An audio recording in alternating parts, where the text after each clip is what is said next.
Como aumentar a rentabilidade dos seus investimentos sem ficar prevendo o que vai acontecer com o mercado.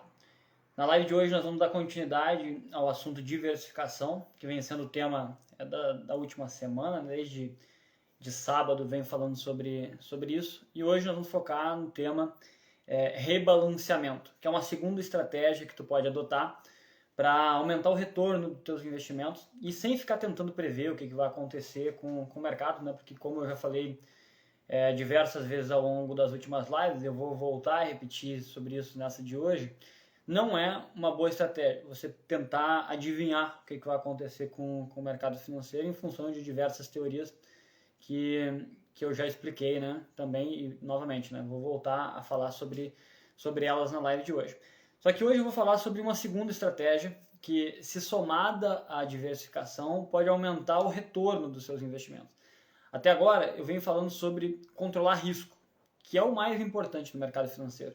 Tu ter uma redução específica de cada um dos riscos que você consegue diversificando. Primeiro eu falei sobre como diversificar o risco da taxa de juros. E aí lembrando que taxa de juros é uma representação de todos os riscos que existem dentro de um produto ou dentro da economia. Dentro da economia vai ser representado pela taxa básica de juros, a taxa Selic. Quando tu pensa numa empresa, quando tu pensa num produto bancário, tu vai pegar essa taxa básica de juros e vai adicionar mais o risco específico daquele banco ou daquela empresa e vai ter uma taxa de juros maior rentabilizando o teu dinheiro. Depois eu falei sobre a taxa de câmbio, né? Então, como diversificar de forma a se proteger de qualquer tipo de variação na taxa de câmbio. Ontem eu entrei em riscos específicos, então eu comecei na primeira live do risco maior, que é o risco da taxa de juros, e fui diminuindo até chegar no ponto onde eu falei sobre diluição de riscos específicos, que são os riscos dentro de uma determinada classe, né? Então, dentro da renda variável, tu diversificar entre várias ações com comportamentos diferentes. Dentro da renda fixa, além de tu ter renda fixa que seja CDI, outra pré, outra híbrida, tu ter também diferentes emissores e diferentes prazos, né? De forma que tu não fique refém de uma única instituição, de um único banco ou de uma única empresa, do desempenho daquela única instituição. Então, basicamente, até esse momento eu falei sobre diminuição de risco, sobre controle de risco dentro de uma carteira de investimento, sempre pensando nessa lógica, né? Ao invés de ficar pensando especificamente no produto, é muito mais importante tu pensar na classe, no comportamento da classe. Só que hoje eu vou entrar no assunto de aumento de rentabilidade.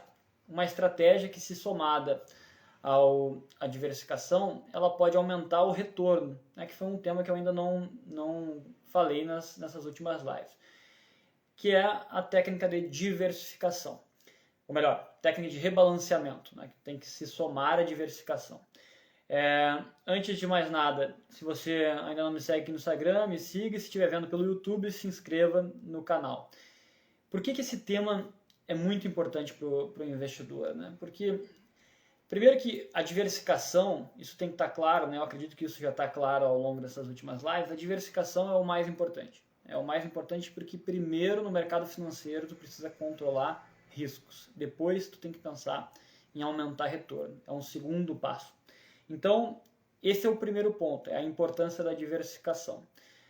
Mas o rebalanceamento, ele é muito importante também, porque tu aceita, a partir do momento que tu aceita que tu não sabe mais do que todo o mercado, tu consegue te beneficiar de qualquer cenário se tu tiver uma boa estratégia de rebalanceamento.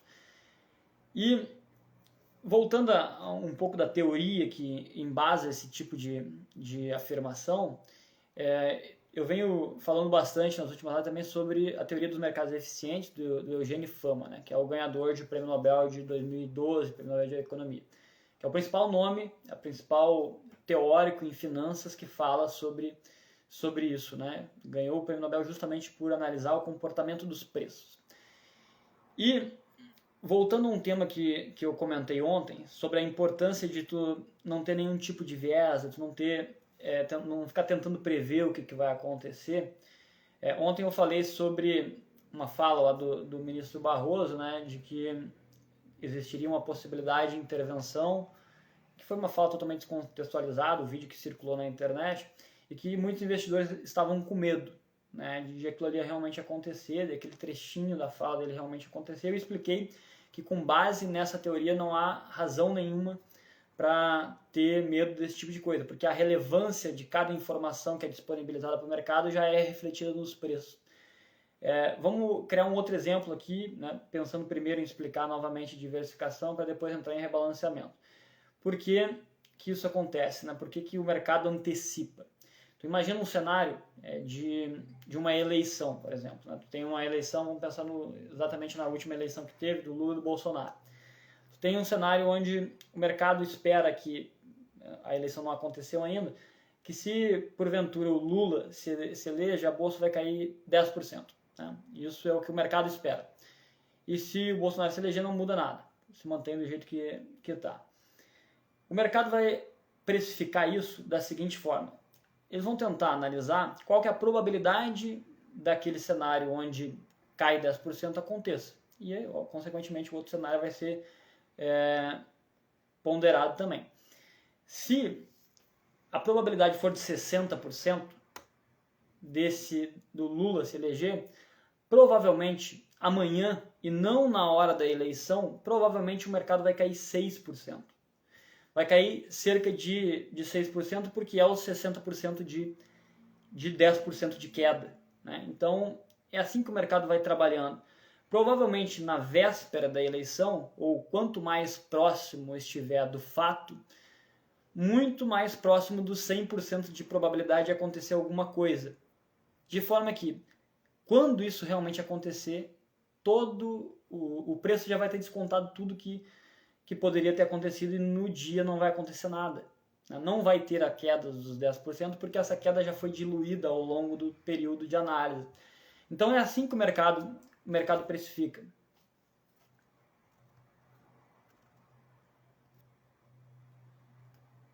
Eu tive um pequeno problema aqui. É assim que o mercado precifica. Né? Então é de acordo com as probabilidades. E essas probabilidades, elas mudam a cada nova informação. Então, isso é a teoria dos mercados eficientes. Os preços refletem as informações disponíveis. E por isso que a diversificação é importante. E isso eu venho repetindo todas as lives. Né? A diversificação, ela te protege de qualquer cenário.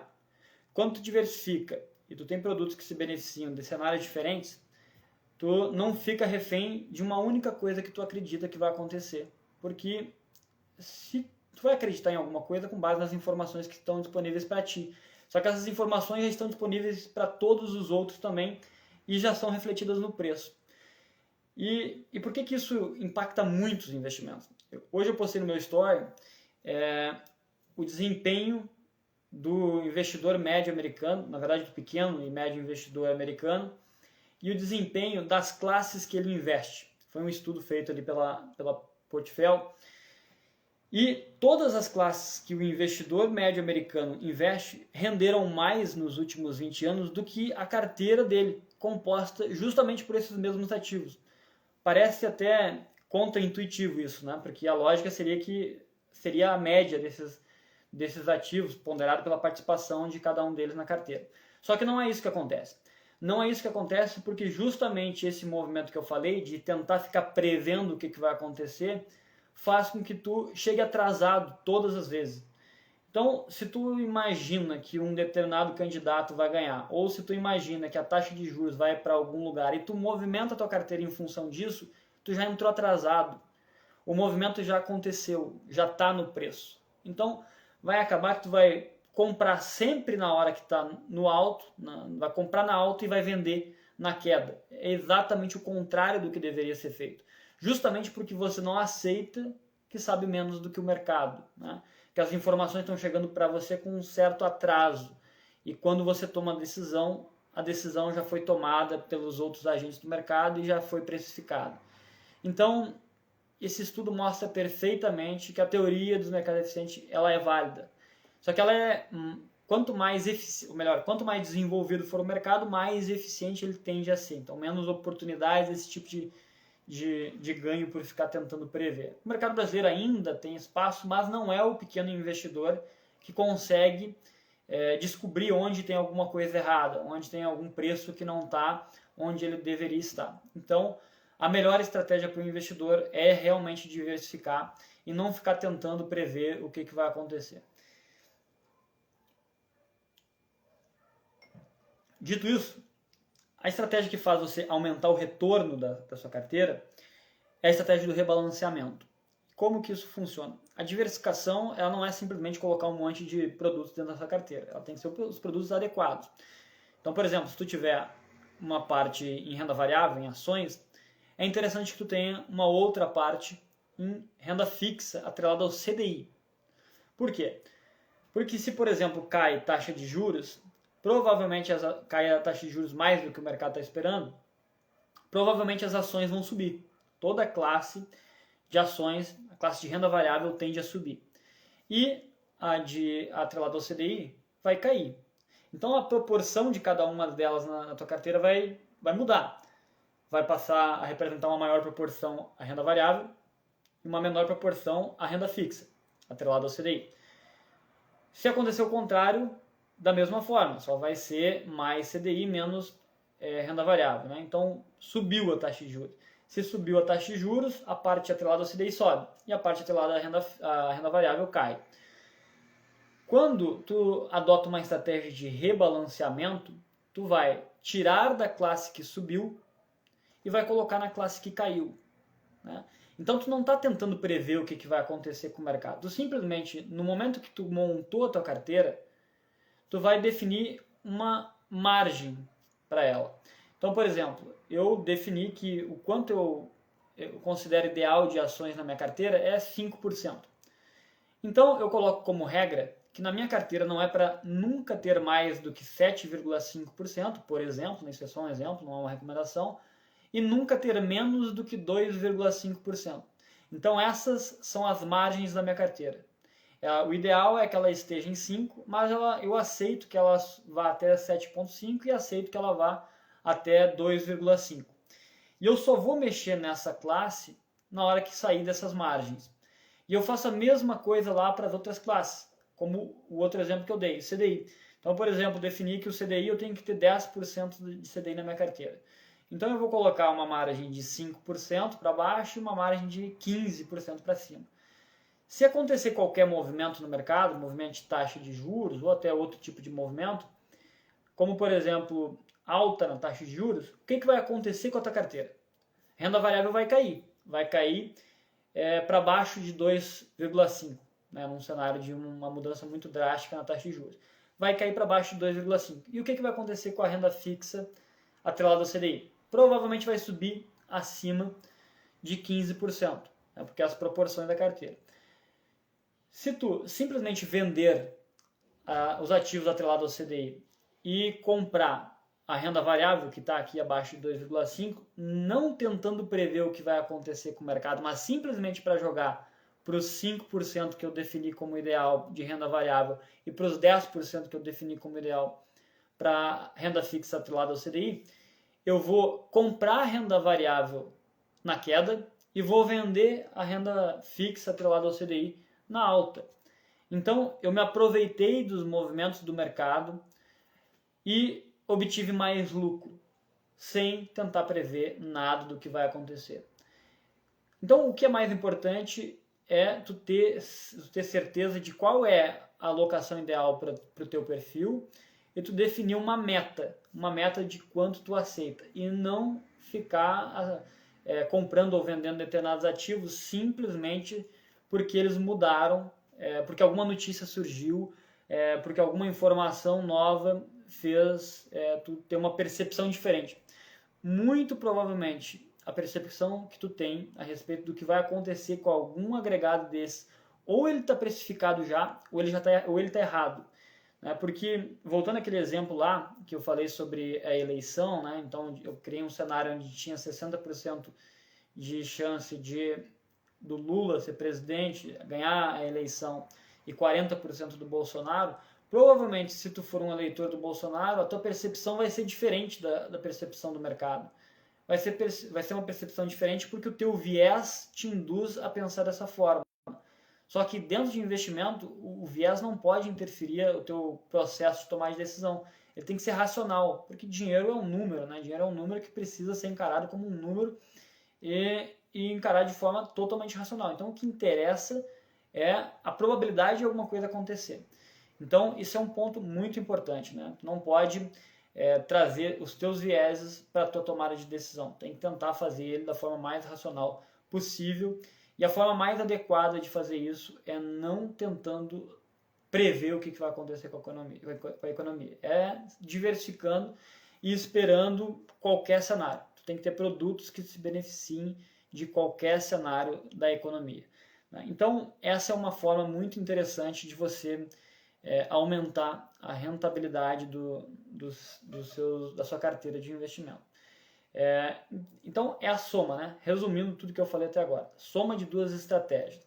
A estratégia de diversificação correta, com produtos que sejam descorrelacionados ou com correlação negativa, ou seja, comportamentos diferentes, somado a uma estratégia de rebalanceamento. Quando atinge um limite superior, eu vendo, quando atinge um limite inferior, eu compro. Porque no longo prazo, historicamente, as classes sobem. As classes elas vão subir, o que pode, isso eu repeti várias vezes ao longo dessas últimas semanas, o que pode acontecer é um produto específico ter problema e não conseguir ter um bom desempenho, né? Uma empresa não conseguir, mas toda uma classe dificilmente não vai subir ao longo do tempo.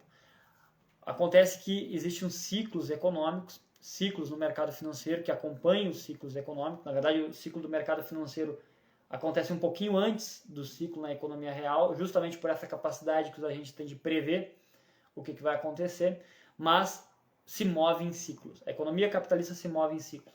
Então, não tem muito o que tu fazer. Vai cair em algum momento alguma classe e vai subir. O que tu tem que ter na tua carteira é produtos que se beneficiem com a queda e outros produtos que se beneficiem com a alta. Tu nunca vai acertar exatamente o momento máximo de queda e nem o momento máximo de alta com essa estratégia. Mas tu vai se aproveitar dos momentos durante o processo de queda e do momento durante aí o processo de alta da classe, do ciclo econômico. Então, é dessa forma que tu vai conseguir aumentar também a rentabilidade. Mas lembrando, né, indo mais para a parte de conclusão aqui da nossa live, o mais importante quando tu entra no mercado financeiro é entender o seu perfil. Qual é a porcentagem que eu devo ter em cada uma dessas classes, dado a volatilidade que ela tem. Se eu sou um investidor muito conservador, eu não posso nem ter renda variável na minha carteira. Eu vou ter ativos de renda fixa, principalmente atrelado ao CDI. Então depende de qual é o perfil que você tem como investidor para definir quanto você vai ter em cada classe. E com base nessa porcentagem que você vai ter em cada classe, você vai estabelecer essas margens máximas e margem mínima para quando bater nesse ponto você comprar ou você vender. Então esse é o mais importante, né? Entender o seu perfil e procurar produtos que façam sentido para esse perfil. E aí depois disso aí você pensa em rebalancear, em montar uma estratégia de rebalanceamento. Mas essas especificidades de produtos e de classes para o perfil vai ser o tema da nossa live de amanhã e onde eu vou voltar a falar sobre diversificação e vou voltar a falar sobre rebalanceamento também. Então é basicamente um complemento dessa live de hoje. Até amanhã.